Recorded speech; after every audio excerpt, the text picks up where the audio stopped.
Declaro reaberto este painel e, retomando os trabalhos, tenho o prazer de convidar o doutor Rinaldo Marinho Costa Lima, terceiro painelista desta manhã, para apresentar o tema O Ministério do Trabalho e Emprego e a Prevenção de Acidentes. O doutor Rinaldo Marinho Costa Lima é o diretor do Departamento de Segurança e Saúde no Trabalho da Secretaria de Inspeção do Trabalho do Ministério do Trabalho. É engenheiro civil, auditor fiscal há 13 anos e, nos últimos anos, esteve à frente da coordenação do Grupo de Trabalho Tripartite da NR4 e também da Comissão Permanente Nacional Rural. E, certamente, nós aproveitaremos muito aqui da exposição do doutor Rinaldo. Então, lhe concedo... Ah, está lá. Já está lá, doutor Rinaldo. Bom dia, obrigado. Quero cumprimentar todos os presentes, agradecer ao TST pelo convite, cumprimentar a organização pelo sucesso desse evento. Bem, eu vou tentar dar um panorama aqui sobre as ações do Ministério do Trabalho e Emprego no campo da prevenção de acidentes e doenças relacionadas ao trabalho. E, para a gente começar a falar dessas ações de prevenção, primeiro vamos falar um pouquinho do contexto, né? Que cenário que a gente tem no mundo do trabalho, como é que está a situação e qual é o tamanho do problema e qual é o problema que a gente tenta combater.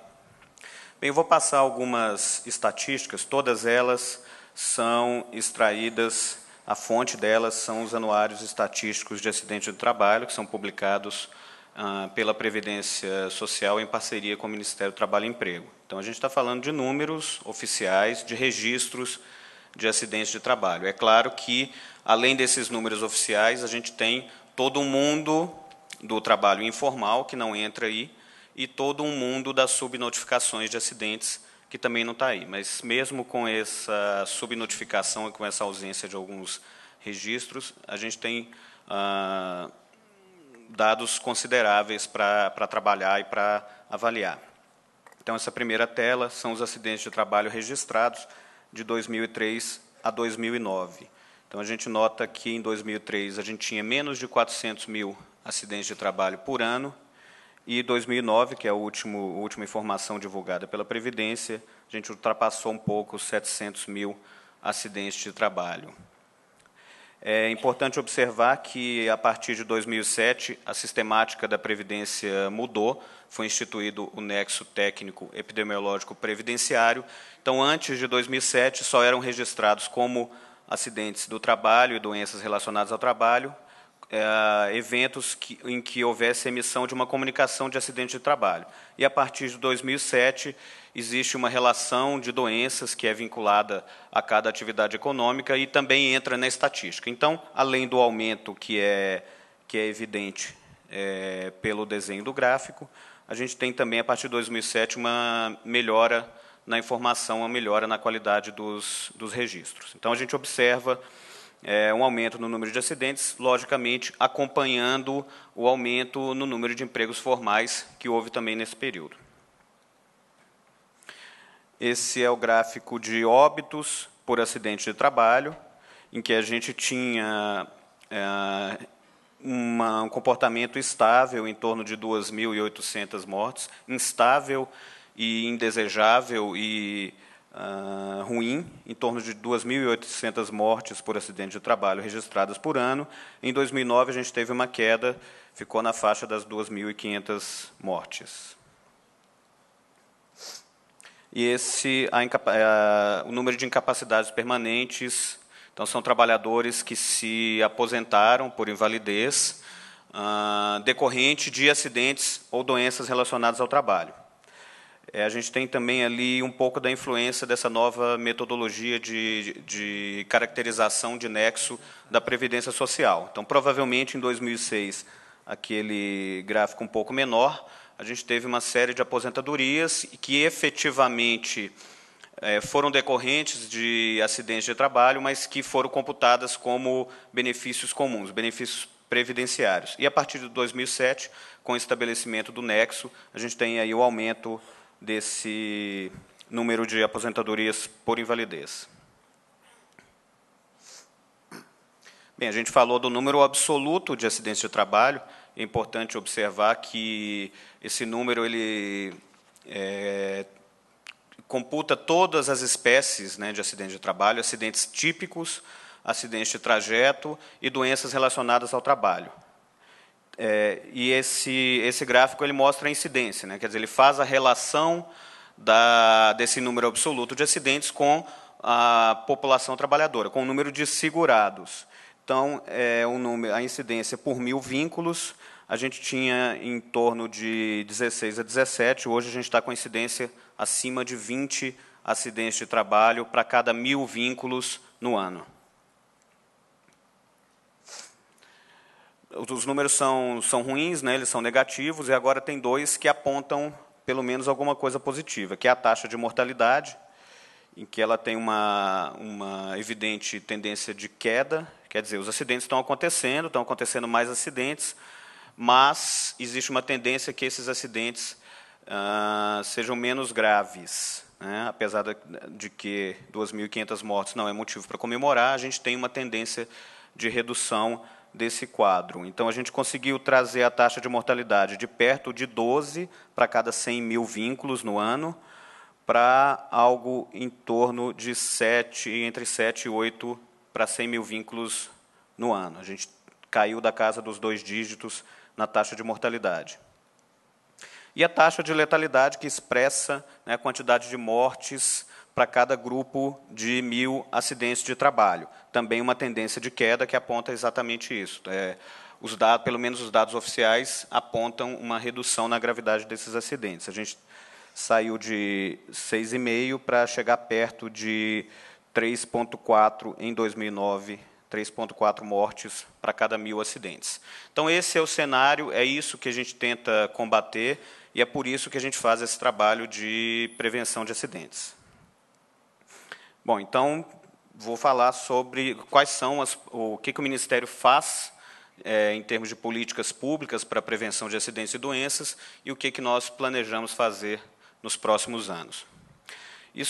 Essa informação está extraída do Plano Plurianual 2012-2015, o Programa sob responsabilidade do Ministério do Trabalho é o Programa Trabalho, Emprego e Renda. Eu coloquei os códigos dos programas, do objetivo e das iniciativas. Se alguém quiser anotar, depois fica mais fácil para consultar no PPA como que estão localizados esses programas e iniciativas. A gente tem o objetivo que é promover a segurança e saúde no trabalho, de modo a prevenir doenças e acidentes.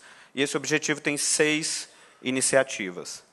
A primeira, que é ligada à regulamentação, que eu vou aprofundar um pouco mais à frente, é a elaboração de normas de segurança e saúde no trabalho.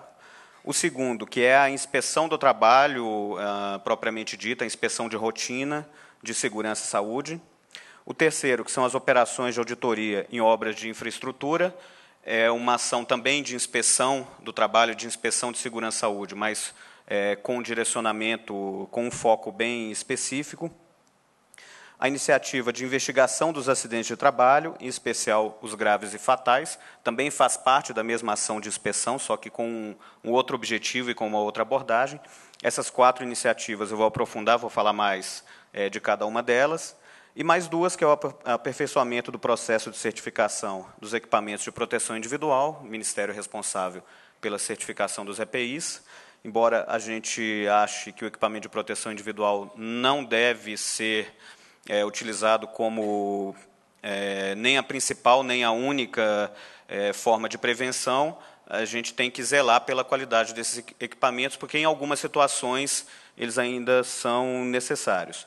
E, por último, a realização de estudos, pesquisas e ações educativas e de difusão de informações em segurança e saúde no trabalho, que é uma iniciativa que fica sob responsabilidade da Fundacentro.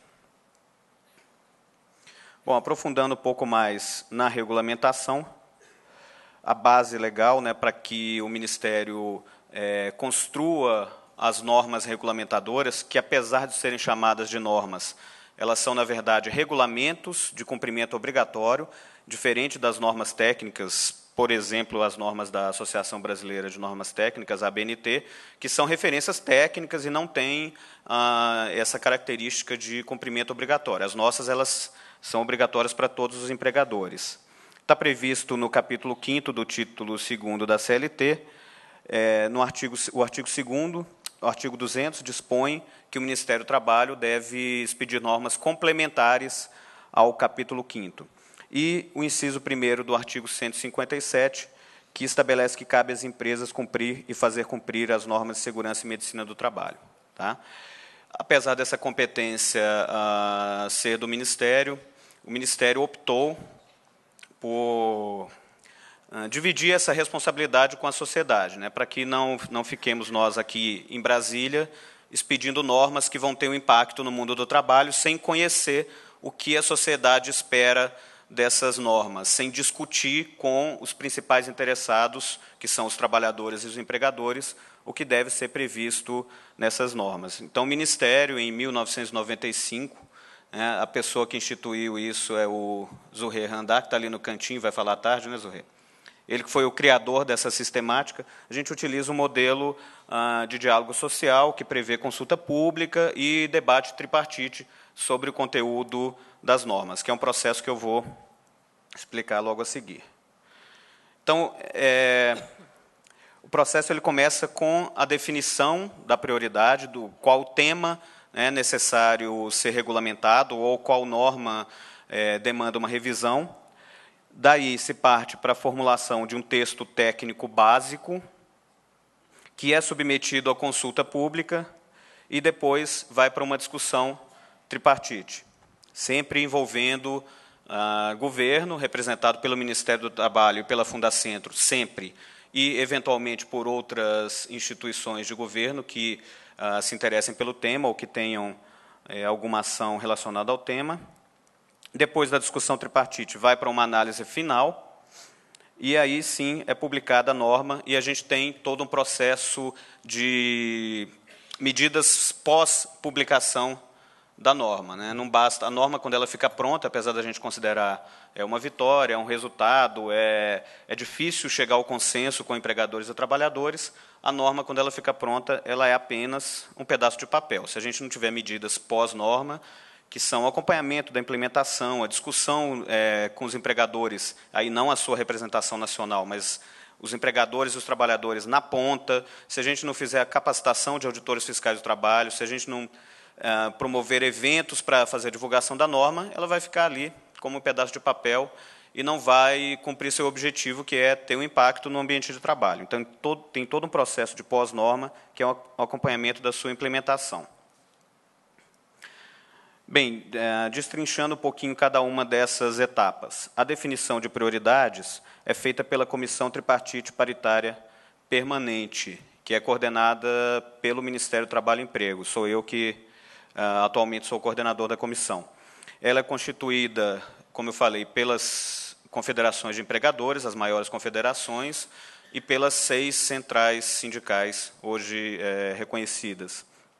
E também por instituições de governo, Ministério do Trabalho, Fundacentro, Ministério da Saúde, Ministério da Previdência Social, e tem a participação também de um representante do Ministério Público do Trabalho.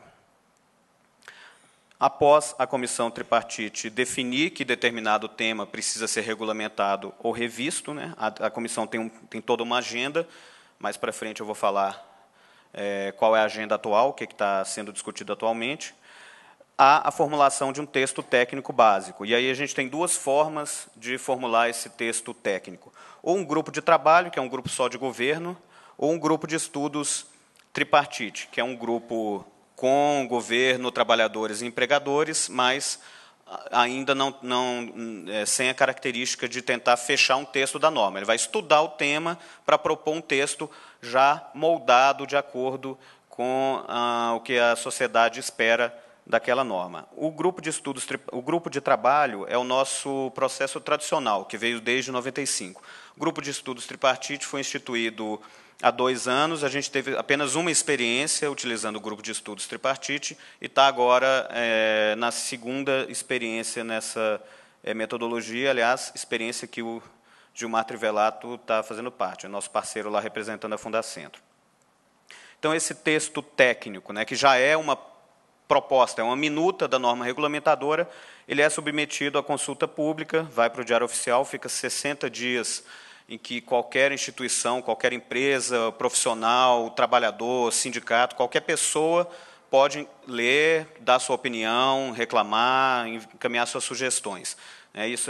O período de 60 dias a gente costuma receber muitas sugestões.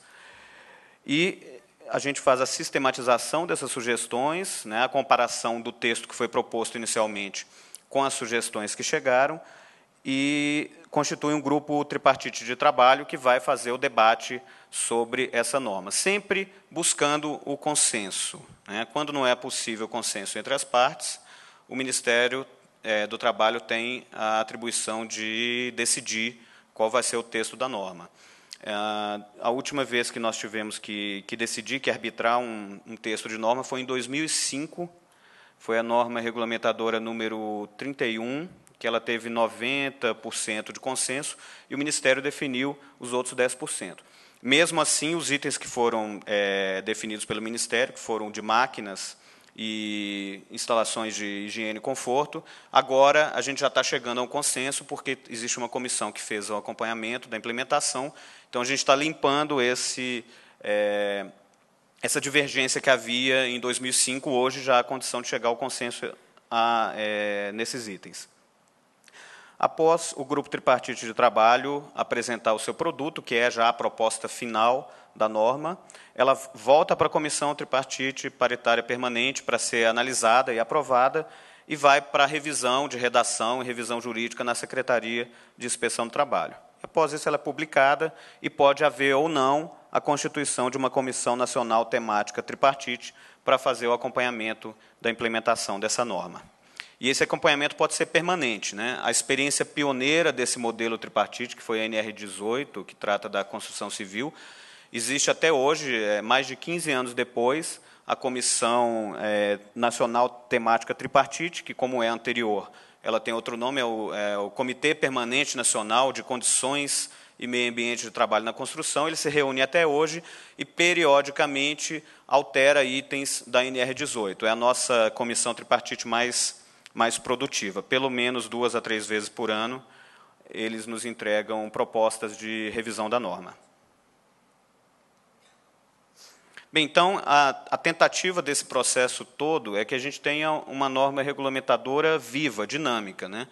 Que ela consiga acompanhar as mudanças no mundo do trabalho, nos processos do trabalho, na tecnologia, e que a gente tenha sempre uma demanda da sociedade, que a gente formula um texto básico, que vai para a consulta pública, que vai para o debate tripartite, e a gente acompanha a implementação. Quando esse acompanhamento da implementação indica que é necessário fazer a revisão desse tema, a gente começa o processo todo de novo, de forma que a norma esteja sempre acompanhando as necessidades que o mundo do trabalho a impõe.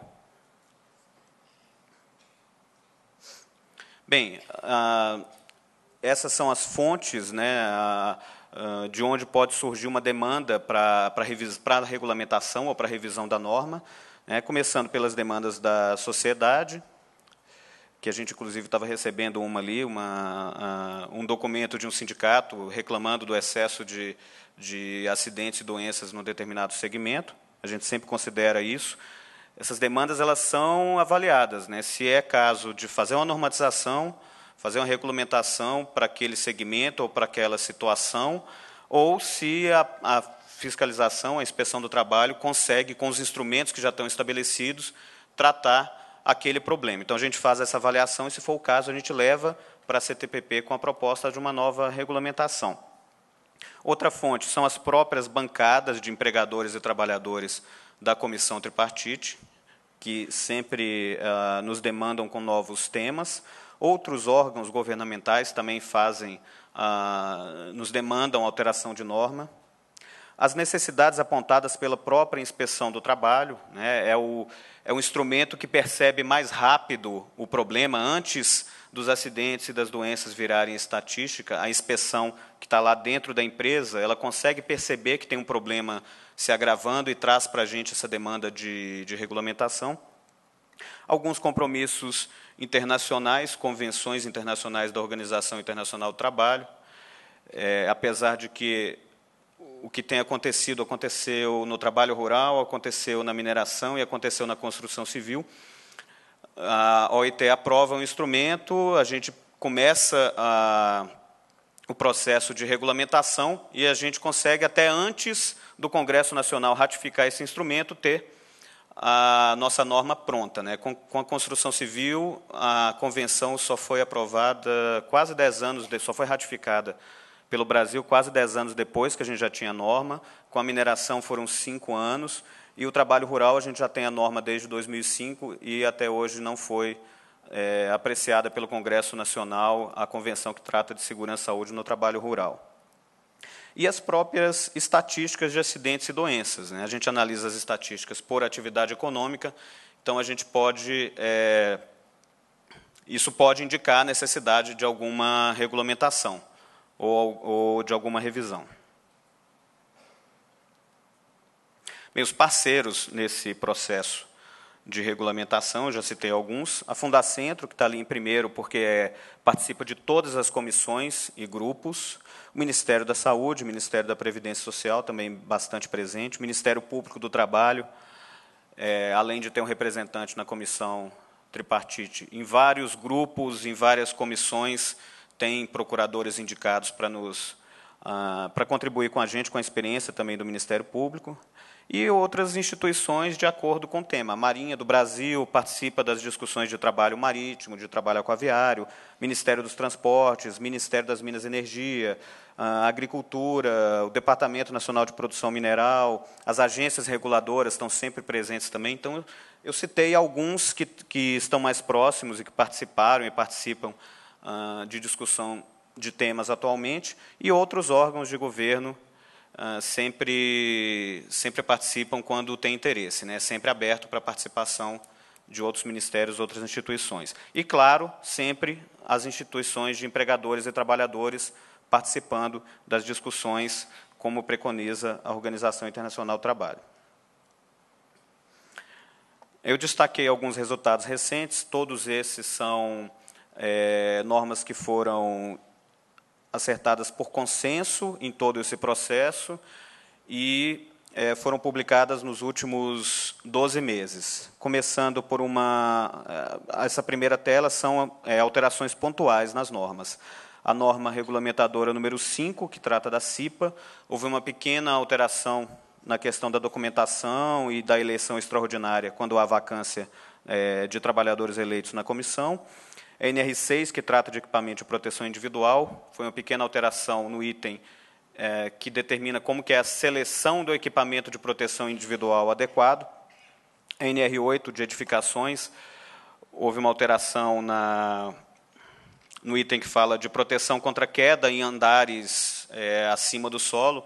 É interessante porque essa alteração da NR8 ela tem uma característica, porque a NR8 ainda tinha o texto original que foi publicado em 1978, e isso acontece também com outras normas. Na época, a gente não tinha uma legislação em todos os estados, em todos os municípios, que contemplassem essas características de edificações. Então, ela teve esse papel de concentrar e trazer para o Ministério esse papel de regulamentar nacionalmente o tema. Só que hoje a gente já tem as legislações locais muito mais desenvolvidas e algumas normas elas foram se tornando incompatíveis com essas legislações. Então, não adianta eu querer colocar na norma número 8 que um guarda-corpo tem que ter 1,20 m no Brasil inteiro, porque tem prefeitura, tem estado que faz uma regulamentação diferente. Então, algumas alterações elas foram feitas pensando nisso, em deixar a norma compatível com outras regulamentações locais, para que ela não gere conflito. O anexo 13A da NR15, que trata de benzeno, foram estabelecidos requisitos para para o cadastramento de empresas, né, que utilizam, que manipulam, ou que fabricam, ou que transportam benzeno.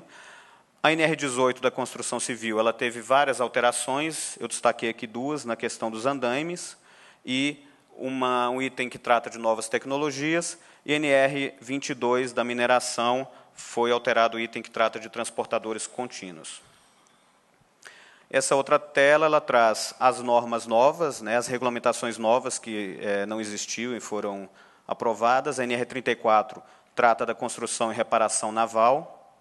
O anexo 3 da NR32, que é de serviços de saúde, com plano de prevenção de acidentes com materiais pérfuro-cortantes. É uma situação bastante grave no setor de saúde, né, os acidentes com pérfuro-cortantes, que levam ao trabalhador uma série de agentes biológicos, né, enfim, a gente tem uma situação bastante séria e já estava regulamentado alguns dispositivos de proteção contra acidentes com pérfuro-cortantes. Agora existe um plano de prevenção. E o anexo 2 do quadro 2 da NR7, que trata da interpretação dos exames radiológicos de acordo com os critérios da OIT, detalhando um pouquinho mais a interpretação desses exames. E algumas normas foram revisadas. A NR12, de máquinas e equipamentos, a 19, de explosivos, que é mais um exemplo da tentativa de compatibilizar a norma com outros instrumentos, né? Tem toda uma regulamentação do Exército Brasileiro sobre o tema. NR23, de proteção contra incêndios, a 25, de resíduos industriais, e a NR26, de sinalização de segurança. Então, isso é o que foi discutido e acertado por consenso com empregadores e trabalhadores nos últimos 12 meses. Então, apesar do modelo parecer um pouco difícil de trabalhar, como que vocês vão acertar as normas por consenso, né? A gente vê pelos resultados que essa discussão tripartite tem sido bastante produtiva. E o que está na pauta hoje, líquidos combustíveis inflamáveis, que é a revisão da NR20, que já está pronta, deve ser submetida à CTPP agora na sua última reunião do ano. A norma de trabalho em altura, né, queda de altura é uma das principais causas de acidente no Brasil, e a gente só tem regulamentação para isso na construção civil, mas os trabalhadores de outros setores também caem, então a gente está fazendo uma norma específica, deve ser NR35, também já está pronta e deve ir para a CTPP na próxima reunião. A norma de plataformas de petróleo e instalações de apoio deve ser revista. Abate e processamento de carnes, né, que também é conhecida como norma de frigoríficos. Ela terminou o período de consulta pública agora no dia 15 de outubro e deve entrar em discussão tripartite em breve. Tem uma norma sobre cesto aéreo, que é um equipamento que é utilizado para elevar os trabalhadores no setor elétrico, na construção civil e em outros segmentos. Tem uma regulamentação também já na iminência de ser aprovada sobre uniformes e vestimentas de trabalho. E as duas últimas que eu considero os temas principais hoje em discussão, que é a gestão da segurança e saúde no trabalho, que é essa que o Gilmar participa do grupo de estudos tripartite. Pela apresentação dele, os senhores puderam ver que foi bem escolhido, bem indicado pela Fundacentro, está nos auxiliando bastante. E a revisão da NR15, que trata de insalubridade, né? A gente não olha a NR15 nunca como uma norma apenas para pagamento de adicional. A gente olha para a NR15 como uma norma que estabelece parâmetros para o dimensionamento da exposição e da proteção dos trabalhadores. E como ela tem o seu texto original ainda de 1978, ela está clamando por uma revisão. Também já esses duas, de gestão e da NR15, já foi iniciado o trabalho. Bem, falar um pouquinho da inspeção. Como eu falei, a norma ela é um instrumento, né? É necessário levar esse instrumento para o ambiente de trabalho para que ele cumpra seu objetivo. Então, a inspeção do trabalho tem essa estrutura, tem uma autoridade central, que é a Secretaria de Inspeção do Trabalho, com 2 departamentos, um de fiscalização e o outro de segurança e saúde no trabalho, que é o que eu atualmente estou na direção. Temos 27 superintendências e 115 gerências regionais, e uma equipe de 2.900 auditores fiscais do trabalho, número de ontem. Hoje eu não li o Diário Oficial para saber se mais alguém se aposentou. O número é bastante... tem todos os dias tem aposentadoria.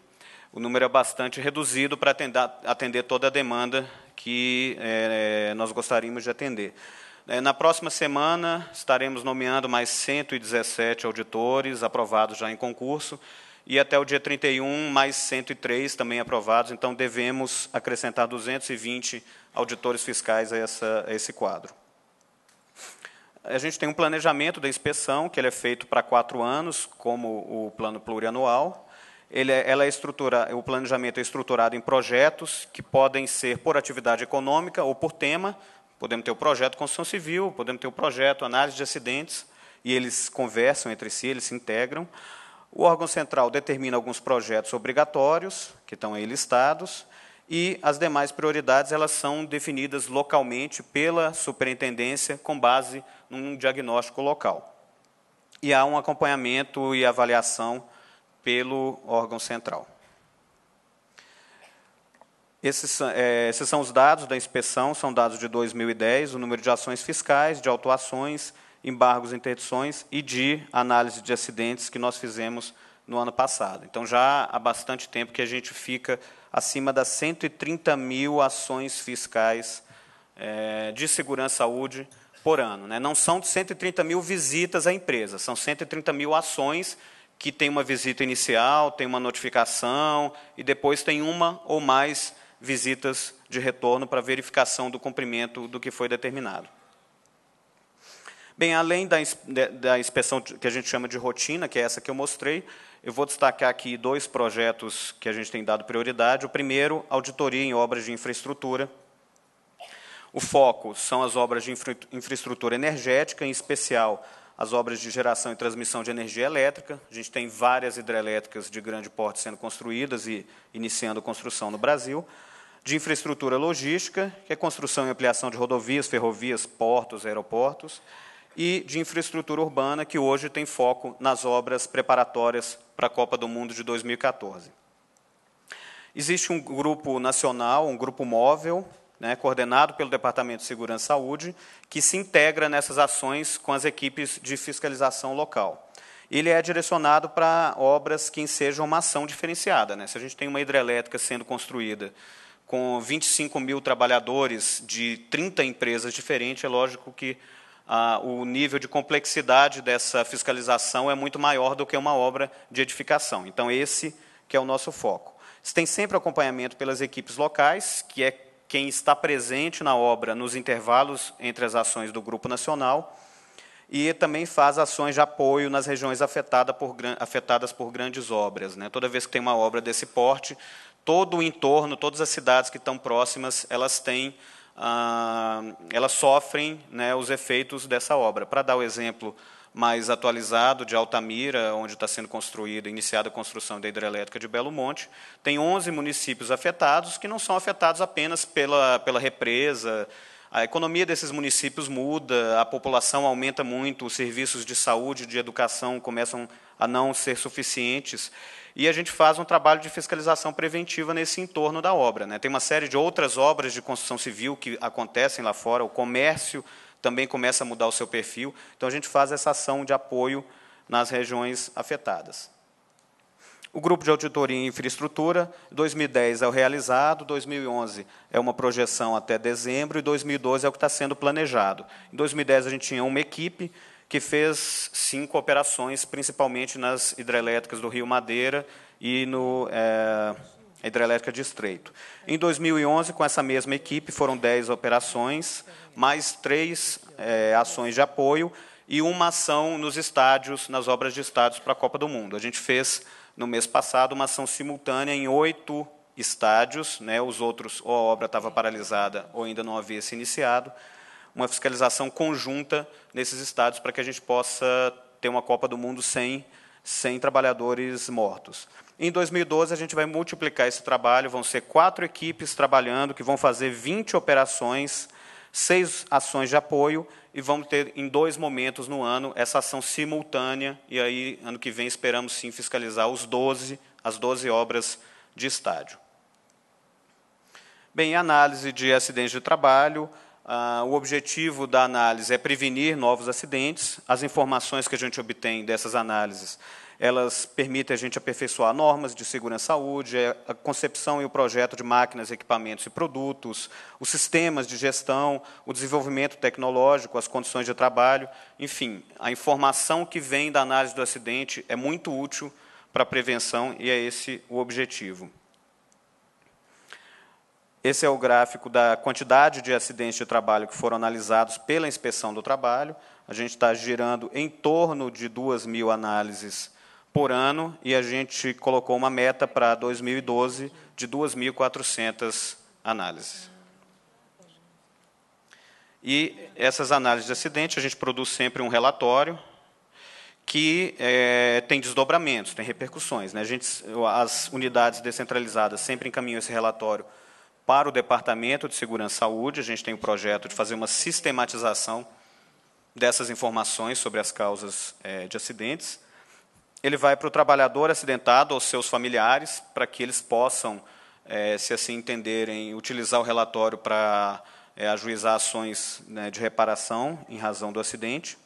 Vai sempre para o Ministério Público do Trabalho, que, enfim, um acidente de trabalho grave ou fatal, que é o nosso foco, é sempre um indício de que existe um problema sério naquela empresa e que deve ser tratado, né, deve ser investigado pelo Ministério Público.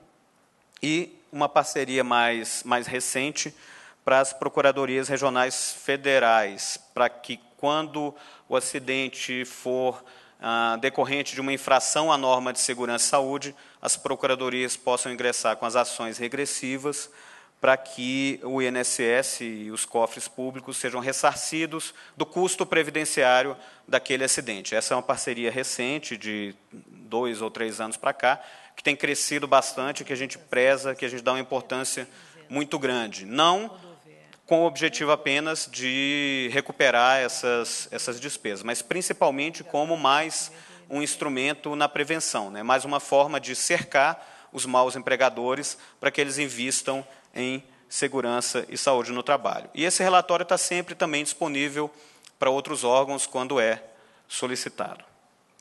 Bem, era isso. Eu agradeço pela atenção e estarei à disposição depois na fase de debates. Muito obrigado.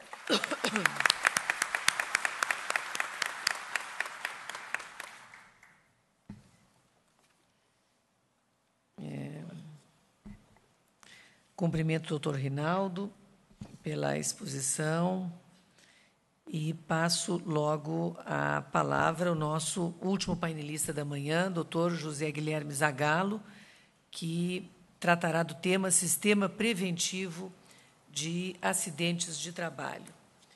Doutor Guilherme Zagallo é advogado, conselheiro federal da OAB, presidente da Comissão de Informática e Estatística do Conselho Federal da OAB, representante da OAB nos comitês gestores do processo judicial eletrônico no Conselho Nacional de Justiça e na Justiça do Trabalho, e é o relator nacional para o direito humano ao meio ambiente da plataforma DESCA.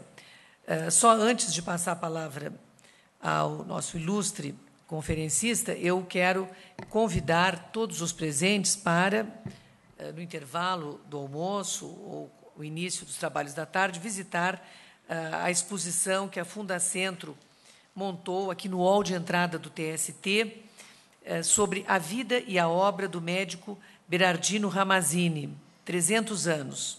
A exposição versa o tema as doenças dos trabalhadores, as várias profissões e seus riscos à saúde do trabalhador. E o médico Ramazzini, justamente, foi aqui referido na primeira exposição de ontem pelo professor René Mendes, que, inclusive, entregou um livro, né, para o tribunal. Então, esse convite eu queria fazer e passo logo a palavra para o nosso expositor, doutor Guilherme Zagallo. Bom dia, ministra Maria Cristina Peduzzi, na pessoa de quem saúdo todos os integrantes da mesa, senhoras e senhores ministros, desembargadores, juízes, advogados, estudantes de direito, trabalhadores, empresários, todos aqui participantes deste seminário. Eu queria agradecer o convite que me foi formulado, especialmente à ministra Cátia Arruda, que integra a comissão organizadora, para debater tão importante tema. Queria também saudar a iniciativa do Tribunal Superior do Trabalho, em especial o presidente Orestes Dallazen. Essa, eu acho que é uma iniciativa que tem tudo a ver com a trajetória da Justiça do Trabalho, como o ramo da justiça brasileira que melhor funciona, que melhor atende à sua demanda, e faço isso com base em números. É o único ramo da justiça brasileira que atende 100% da demanda que entra. Há uma similaridade, eu trabalho com os dados estatísticos da Justiça no Conselho Federal. O que entra na Justiça do Trabalho consegue sair a cada ano, então não há nenhuma tentativa aqui de agradar a Justiça do Trabalho, mas de registrar a sua realidade, a sua condição, que, infelizmente, ainda não foi alcançada pela Justiça Comum Brasileira e pela Justiça Federal. Mas esse tema é um tema da maior importância. Vi ontem o doutor Afonso Pastore falando de que os acidentes do trabalho causam prejuízos da ordem de 71 bilhões de reais ano à nossa sociedade, ao nosso país. Eu temo que esse dado esteja subestimado. Nós carecemos de estudos. Uma das propostas que farei ao final tem a ver com essa magnitude de impactos. Quero pedir desculpas à plateia. Muitos dos números, o retrato inicial que eu apresento, são duas transparências, repetem, de certo modo, os dados acabados de apresentar aqui pelo representante do Ministério do Trabalho, e também desde o dia de ontem, mas eu acho que nós precisamos realmente dessa overdose de dados, sem conhecer a realidade, sem tirar um retrato da realidade que nós estamos discutindo, nós não podemos apresentar boas propostas, boas formulações.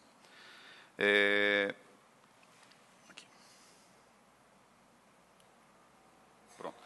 Basicamente, a estrutura, a apresentação que eu planejei, ela é relativamente sintética, é um pequeno registro inicial de como é que nós estamos em termos de dados estatísticos, absolutos, relativos, a nossa comparação com o resto do mundo e com os países do G20, falar um pouco de como é que está o modelo nosso de financiamento hoje do sistema de aposentadorias causadas por acidentes do trabalho, pensões, enfim, quanto que isso está custando. Isso já foi mencionado ontem pelo doutor Pastore, mas acho que é importante nós insistirmos com esse tema. A questão do FAP e do nexo técnico-epidemiológico, as alterações recentes, essa comparação, né, do seguro-acidente do trabalho com as despesas previdenciárias, e aí sim, ao final, com algumas propostas, algumas reflexões, alguns pensamentos sobre o que nós podemos fazer para melhorar o nosso... Infelizmente, o nosso quadro ainda não desejável de modo algum para o nosso país, para um país que pretende desenvolver o seu estágio, que é a situação que nós temos hoje. Bem, nós temos 700, em 2009, os últimos dados disponíveis, 723 mil acidentes no país. Em números absolutos, somos o terceiro país do mundo com maior número de acidentes.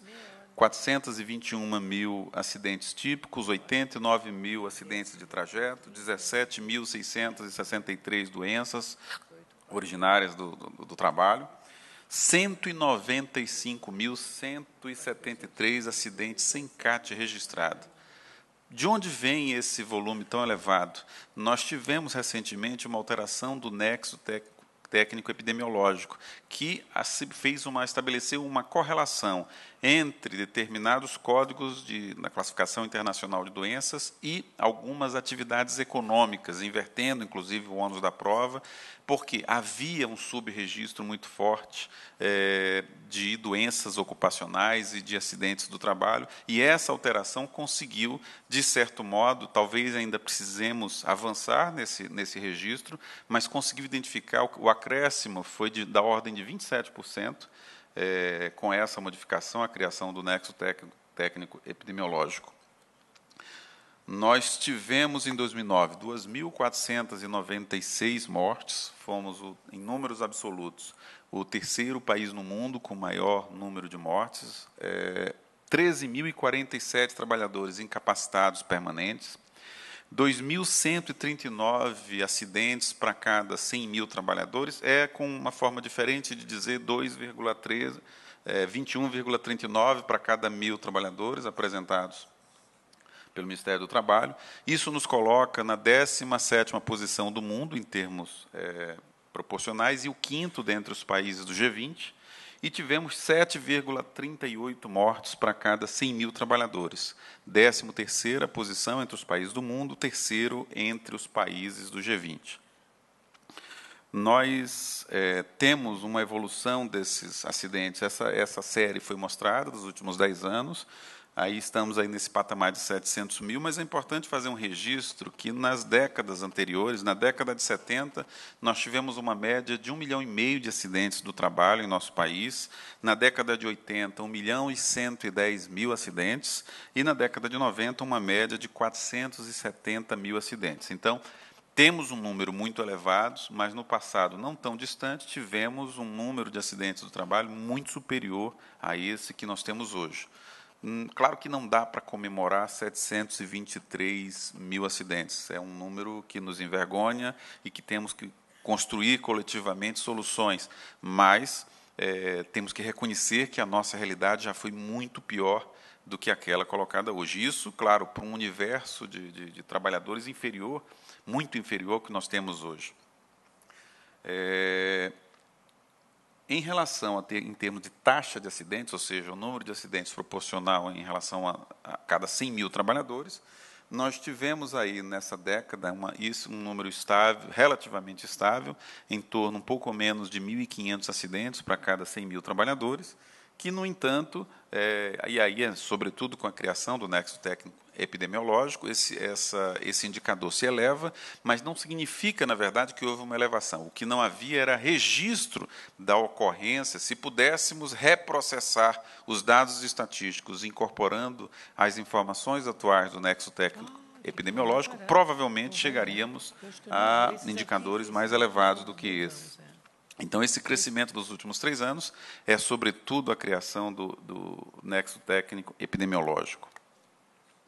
Em termos de óbito por trabalhadores, nós estamos aí hoje com 7,38 óbitos a cada 100 mil trabalhadores, um número relativamente estável em relação aos anos recentes, mas se compararmos com os dados anteriores, a queda foi muito forte. Na década de 70, em média, aconteciam 29 óbitos para cada 100 mil trabalhadores. Na década de 80, nós tivemos aí em torno de 22 óbitos para cada 100 mil trabalhadores, e na década de 90, 17 óbitos para cada 100 mil trabalhadores. Ou seja, os números de hoje, embora muito elevados, que nos colocam numa posição desconfortável, são quase um quarto do que nós tínhamos, por exemplo, na década de 70. Então, houve, sim, uma redução significativa na história um pouco mais distante em relação à ocorrência. Bem, e feita esse retrato, esse registro inicial da situação, como que está hoje o modelo de financiamento nosso das aposentadorias especiais e dos benefícios previdenciários vinculados à questão acidentária? Nós temos hoje o SAT, o Seguro de Acidente de Trabalho, com alíquotas de 1%, 2% ou 3%, de acordo com o risco. Se risco leve, 1%, risco médio, 2%, 3%. E essas alíquotas podem ser acrescidas, esse 1%, 2% ou 3% incide sobre o total da remuneração das empresas. Essas alíquotas podem ser acrescidas para aquela parcela da empresa de trabalhadores expostos a condições insalubres ou perigosas, que ensejem aposentadoria especial. Nesse caso, a elevação, trabalhadores com aposentadoria especial em 15 anos, a elevação é de 12%, 20 anos, 9%, e 25 anos, 6%.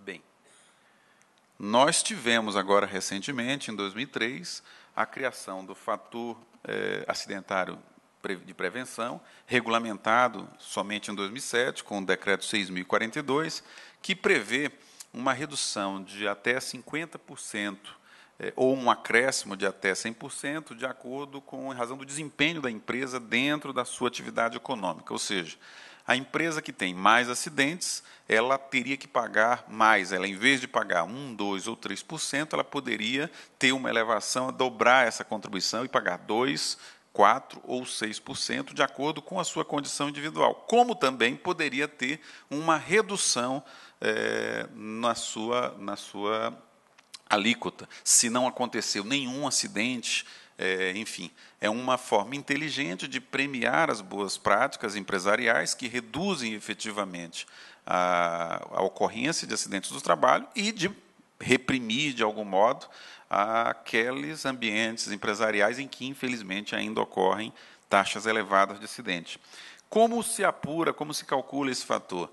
É um índice composto por apuração em cima de gravidade, frequência e custo dos acidentes, sendo que a apuração desses índices ela é uma metodologia definida no Conselho Nacional de Previdência Social. Houve, do lado empresarial, uma reclamação que, no início, procedente uma reclamação, que, no início da implantação do FAP, as fórmulas criadas acabaram não contemplando, não expressando aquela previsão inicial de uma redução para patamares de até 50% ou de majoração em 100%, dobrando o valor das alíquotas, que a fórmula inicial era uma fórmula que tinha uma margem muito limitada de variação e que pouco ou estimulava ou penalizava boas e mais práticas nessa área. Em 2009, esses dados foram revistos e hoje nós temos uma realidade mais próxima daquilo que se previa com a lei.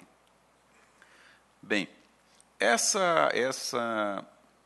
já mencionei a maior parte das informações em relação à implantação do FAP, do NTEP, mas em relação aos problemas, o que foi constatado? Hoje, infelizmente, é duro dizer isso, e talvez parte disso seja em função da nossa estrutura de fiscalização. Nós temos hoje um número de auditores fiscais que é reduzido e a economia tem crescido, o número de trabalhadores com carteira assinada, ou seja, a base de trabalhadores que necessitaria ser fiscalizada foi ampliada significativamente na última década, e, no entanto, a nossa estrutura de fiscalização ainda não está adequada, talvez, para esse volume. Hoje nós temos aí, pela contribuição, que isso é registrado e informado na GFIP, 2% da base de trabalhadores tem recolhimento daquelas alíquotas de 6%, 9% ou 2%, por exercerem atividades perigosas ou insalubres. Em 2000, quando os primeiros dados começaram a ser registrados dessa informação, esse percentual era de 4%. Será que a atividade, o mundo do trabalho, o chão de fábrica, mudou tão significativamente entre 2000 e 2009 que o ideal seria que não tivéssemos nenhuma atividade insalubre ou perigosa? Sabemos que isso nem sempre é possível. Nem sempre os processos de trabalho podem ser modificados para que impedir, que seria o desejável seria que nós não tivéssemos ninguém exposto à condição insalubre ou perigosa. Mas será que nós tivemos uma transformação tão efetiva nesses últimos anos que permita nós termos hoje somente 2% dos trabalhadores em condições insalubres ou perigosas? Me parece aí que, nitidamente, para fugir das contribuições adicionais que foram criadas, hoje há um subregistro. Isso tem consequências. Isso tem consequências e nós veremos uma delas na próximo slide.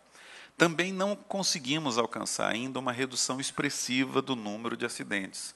Claro que a mudança é muito recente. Em termos históricos, talvez precisemos de uma maturação maior, de um período de acompanhamento maior para poder fazer essa avaliação. Mas, se essa alteração foi bem-vinda, foi uma alteração inteligente, para a finalidade específica de redução, seja em números absolutos ou relativos, ainda não conseguiu alcançar esse objetivo. Possivelmente, precisamos dar passos adicionais para alcançar esse objetivo. Bem, uma coisa a ser comentada é que o sistema atual é deficitário. O recolhimento do 2009, a receita do seguro-acidente de trabalho, do SAT, foi de 8 bilhões de reais, 8 bilhões e 28 milhões de reais, só que as despesas previdenciárias acidentárias foi da ordem de 13,8 bilhões. Então, o Pastório ontem arredondou para 14, mas, nitidamente, hoje, há um descasamento entre a receita, em tese, o SAT é para financiar essas despesas, que eu discrimino abaixo, aposentadoria especial, 6,8 bilhões, aposentadoria e invalidez por acidente de trabalho, 1,8, pensões acidentárias, 1,3, auxílio acidente, 117 milhões, auxílio doença, acidente do trabalho, 2 bilhões e 100 milhões, auxílio acidente do trabalho, 1,4 bilhão, E auxílio suplementar acidente do trabalho, 124 milhões em 2009. Ou seja, o sistema hoje é deficitário. O que significa isso? Significa que parte dessa despesa está sendo financiada pelo regime geral das incidências, outras fontes de receita do sistema previdenciário. Isso tudo tem que ser reavaliado, ajustado, porque nós podemos ser forçados, num futuro não muito distante, a rever, inclusive, a contribuição previdenciária geral, as alíquotas gerais, para financiar, para compensar esse descasamento entre a receita e a despesa sobre esse tema dos acidentes do trabalho. Eu acho que um primeiro passo, e aí entro já nas proposições para objeto dessa apresentação, dessa proposta de criação de um sistema de prevenção, nós precisamos, eu acho que nós temos, o doutor Pastore é um grande estudioso, é um homem ouvido na Justiça do Trabalho há muitos anos, deve merecer todo o nosso respeito, mas eu acho que nós precisamos ter uma base mais científica, estimativas. Hoje existem muitas ferramentas matemáticas, temos no próprio governo, no executivo, no Poder Executivo, o IPEA, com uma capacidade de análise e formulação extraordinárias, que eu acho que devemos utilizar esta capacidade do IPEA. Eu acho que a primeira, uma providência importante, é dimensionar o custo econômico e social dos acidentes do trabalho. Ontem, o doutor Pastore fez uma estimativa de 71 bilhões de reais, entre dias de trabalho perdido, custos para o sistema de saúde, uma série de condições que foram elencadas. Nós podemos agregar também receitas que nosso país deixa de auferir, posições de mercado que deixa de ocupar, tudo isso causado por essa chaga, que é o nosso ainda elevado índice de acidentes do trabalho no nosso sistema de produção.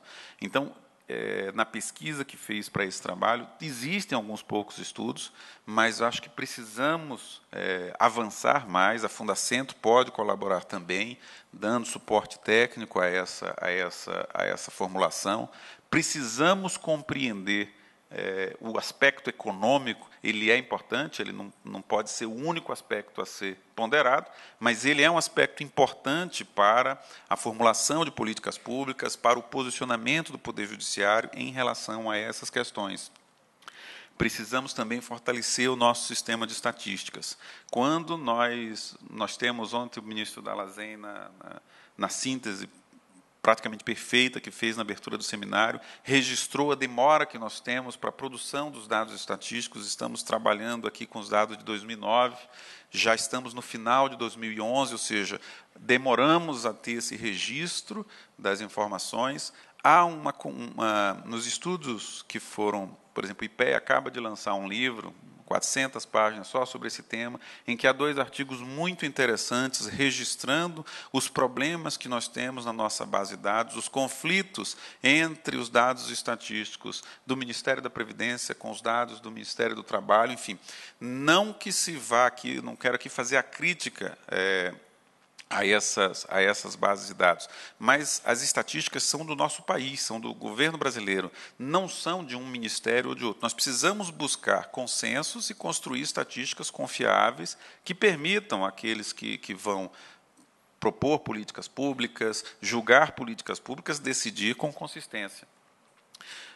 Nós mesmos, por exemplo, na OIT, a última informação que nós enviamos à Organização Internacional do Trabalho sobre esse tema de acidente de trabalho é do ano 2000. Não há nenhuma norma que nos obrigue, efetivamente não há. Mas se a OIT também tem uma capacidade de formulação, de proposição, de apresentação de propostas, de convenções ou de outras normas, é importante que ela também tenha um registro da realidade brasileira que efetivamente esteja em sintonia com os dados próximos. Precisamos avaliar esse modelo de financiamento nosso das aposentadorias especiais e dos benefícios previdenciários. Não é sustentável que nós tenhamos esse descasamento atual, sob pena de acabarmos onerando o sistema previdenciário no regime geral e elevando, majorando as contribuições que já temos hoje.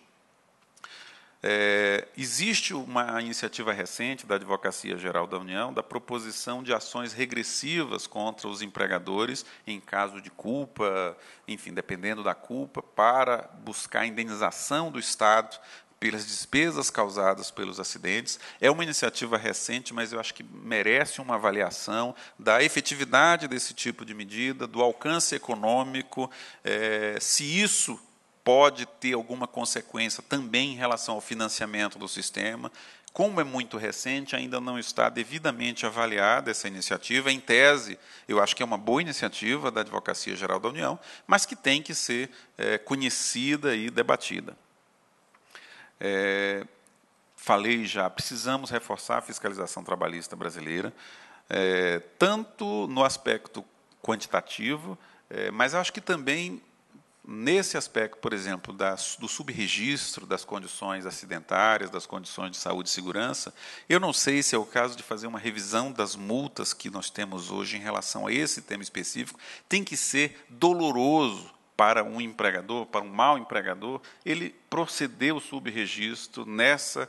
Eu acho que com saúde e segurança não pode haver economia, não pode haver. Se nós nos pretendemos um país desenvolvido, de que vale ao nosso país, daqui a pouco tempo, sermos a 5ª economia do mundo, se continuamos em determinados aspectos com práticas atrasadas. Nesse parêntese, eu vou aqui, inclusive, fazer um comentário. Recentemente foi mencionado aqui as inspeções das grandes obras do PAC e das hidrelétricas. Eu estive na relatoria do Direito Humano ao Meio Ambiente em Jirau, em Santo Antônio, em Porto Velho, logo após a revolta de trabalhadores de abril. Constatei condições trabalhistas precárias, primitivas. Os 2 empreendimentos, cada um tinha sido autuado 1000 vezes. Foram autuados 2000 vezes. Há algo muito errado num empreendimento que recebe 2000 autuações e continua funcionando e dizendo para a sociedade, recebendo prêmios como empreendimento sustentável. Foi encontrado também 38 trabalhadores em condição análoga à condição de escravo. É um grupo pequeno, mas um empreendimento sustentável. Não pode ter um trabalhador sequer nessa condição. Os 2 empreendimentos respondem a ações do Ministério Público propostas pelo Ministério Público do Trabalho por desrespeito ao intervalo intrajornada de 11 horas e ao repouso semanal. Em média, as jornadas dos trabalhadores, com a concordância dos trabalhadores e dos seus sindicatos, era da ordem de 60 horas semanais. Óbvio que isso é um caldeirão perfeito para a ocorrência de acidentes, e já morreram 7 trabalhadores naquelas obras, nas 2 hidrelétricas, para a ocorrência de doenças ocupacionais. Isso não é saudável, isso não é crível, isso não é admissível. Então, nesse tema dos grandes empreendimentos, sei que o governo brasileiro está dando uma atenção diferenciada, mas possivelmente nós tenhamos que intensificar esta atenção. Nós, também nesse processo de fiscalização, acho que devemos envolver mais os sindicatos. E falo aqui como advogado de sindicatos, advogado trabalhista de sindicatos de trabalhadores há quase 20 anos. Os sindicatos participam muito pouco deste processo. Os sindicatos não têm acesso à FAP de cada empresa, não têm acesso desburocratizado. Em tese, tem a GFIP. Eu acho que os sindicatos têm que fazer parte mais, vamos dizer assim, de uma forma mais intensa nesse processo. Há países em que os sindicatos estão junto com as empresas fazendo a segurança do trabalho. Não é só denunciando, não, é fazendo mesmo a segurança do trabalho. Esse modelo nosso, concordo com o colega da Fundacentro, esse modelo de CIPA é um modelo antigo, superado, defasado, ineficaz. Nós temos que envolver os legítimos representantes dos trabalhadores neste processo. Esse tema eu sei que é espinhoso, nós temos problemas tão graves nessa área do nosso modelo sindical, unicidade sindical, enfim, é um tema que, infelizmente, o nosso país debateu no passado recente, mas não avançou em relação a isso. Mas, num passo inicial, talvez seria puxar os sindicatos, atrair os sindicatos para um auxílio na fiscalização dessas questões. Já foi mencionado aqui, as nossas normas regulamentares precisam ser atualizadas, temos um esforço, acabamos de ver o registro de algumas iniciativas, mas temo que, no aspecto de saúde e segurança, nós precisamos ter uma velocidade maior, precisamos ter uma celeridade maior. Nós, no nosso país, temos muitas normas defasadas. No aspecto ambiental, seja ele do trabalho ou do ambiente em geral, os nossos padrões, os nossos estándares são antigos. Por exemplo, as normas brasileiras de emissão de poluentes são de 1990. O mundo, depois disso, reviu padrões, já são hoje muito piores do que os padrões recomendados pela Organização Mundial de Saúde. O meio ambiente do trabalho, ele, assim, para o trabalhador, se há um dano à comunidade, aos vizinhos, aonde as empresas estão instaladas, há um dano maior ainda para o trabalhador que está no ponto zero das emissões de poluentes. De certo modo, acho que nós que militamos na Justiça do Trabalho devemos nos apropriar, nos qualificarmos para enfrentar essas questões. É um tema manejado, às vezes, pelo Ministério Público do Trabalho, mas que ainda não tem a receptividade que talvez fosse necessária para enfrentar este mundo hoje poluído, este mundo hoje com tantos problemas neste aspecto.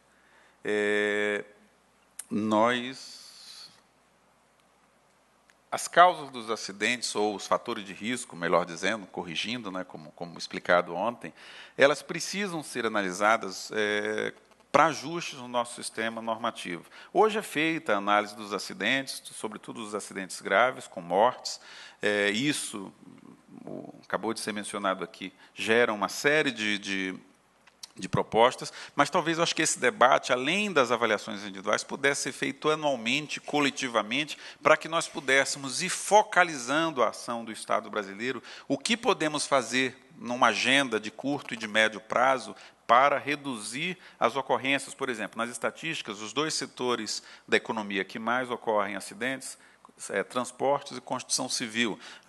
Os acidentes acontecem, a parte do corpo mais atingida, a mão, em especial os dedos. Enfim, começar a tentar o que nós podemos avaliar o nosso sistema de normas, tem alguma interferência, modificação, evolução que podemos fazer que possa vir minimizar a ocorrência nesses itens mais incidentes. Enfim, um processo propositivo de construção de soluções para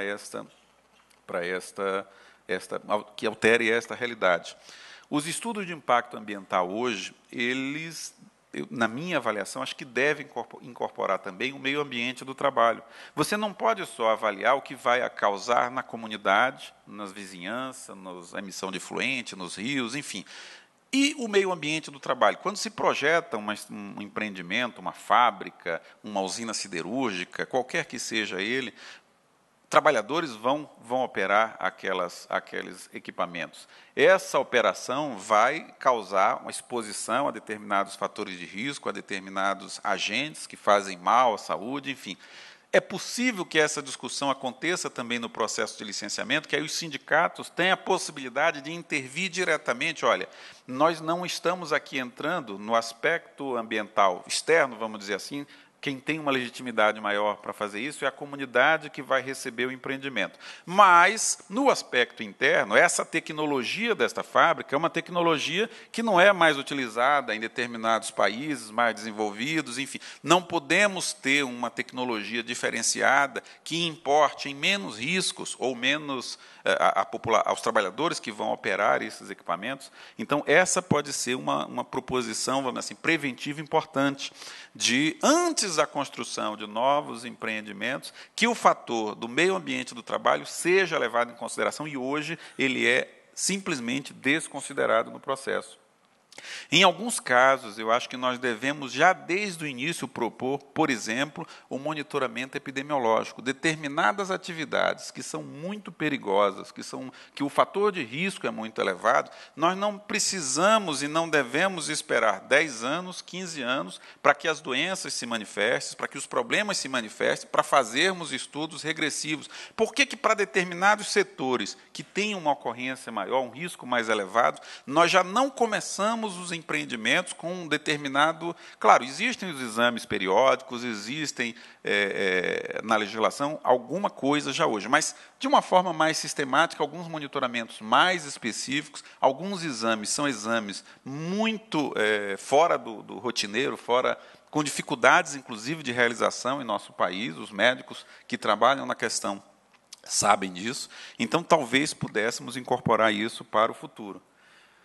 Eu sei que, quando se fala em onerar o sistema produtivo, sempre deve-se ter cautela. Mas eu acho que nós devemos avaliar, e aí as ações civis públicas propostas pelo Ministério Público do Trabalho podem ser uma oportunidade importante para penalizar mais condutas. Aquele que deliberadamente constrói um processo, implanta um processo, que ele sabe que vai causar danos à população, ou expor os trabalhadores a um risco muito elevado, a danos ao meio ambiente do trabalho, eu acho que nós podemos, através de indenizações punitivas, sinalizar que esse tipo de comportamento não é admissível. Há que haver minimização de riscos para a sociedade, mas também para os trabalhadores que vão estar dentro desses empreendimentos. E as ações civis públicas que discutem esse tema podem ser uma oportunidade. Claro que isso tem que ser feito com cautela, a mensuração, a quantificação disso tem que ser... O remédio não pode ser tão doloroso que mate o doente junto, né? Nós precisamos, ele tem que ser educativo, punitivo, mas não que leve à morte do doente. E talvez também no campo das proposições, eu deixei as duas mais polêmicas para o final, nós possamos imaginar a construção de uma lista suja, como já temos, por exemplo, no trabalho análogo à condição de escravo, naqueles casos mais graves, naqueles casos de empresas que realmente não ligam para a legislação do trabalho, que os índices são inaceitáveis, ocorrem mortes com frequência, enfim. Talvez possamos, de algum modo, modular aí de alguma forma, modular ações que levem essas empresas, por exemplo, a terem dificuldade no acesso a financiamentos, a recursos públicos, ou outros tipos de benefícios fiscais que possam ser concedidos, enfim. Nós precisamos discutir coletivamente e encontrar formas para que o mau empregador não continue com essas práticas para o futuro. Ele tem que rever a sua atividade empresarial, os seus executivos. Saúde e segurança não pode ser um problema do médico do trabalho, do engenheiro de segurança do trabalho. Saúde e segurança do trabalho tem que ser uma responsabilidade do principal executivo de cada empresa, do conselho de administração de cada empresa. Enquanto nós não tivermos estes assuntos sendo debatidos na cúpula das pessoas que decidem tomam as decisões de investimento, porque isso, em determinados momentos, importa em ações importantes de investimento. Enquanto isso não acontecer, talvez nós tenhamos essa realidade, assim, essa evolução lenta que temos visto, mas não na velocidade que gostaríamos, com um prejuízo social enorme. Estamos falando de vidas, de pessoas, falamos de 2.500 mortes, de 14 mil inválidos, ano a ano. Vamos fazer uma projeção aí em 20 anos, em 30 anos, quantas pessoas se tornaram inválidas ou morreram em função de acidentes do trabalho. Será que a nossa sociedade, inclusive para o futuro, vai suportar esse peso? Porque essas pessoas terão necessariamente que ser suportadas num sistema de previdência social por todo o coletivo. Será que este sofrimento todo não pode ser evitado? É com essas palavras que eu finalizo, agradeço e registro mais uma vez a importância desse debate estar sendo travado aqui no Tribunal Superior do Trabalho. Muito obrigado.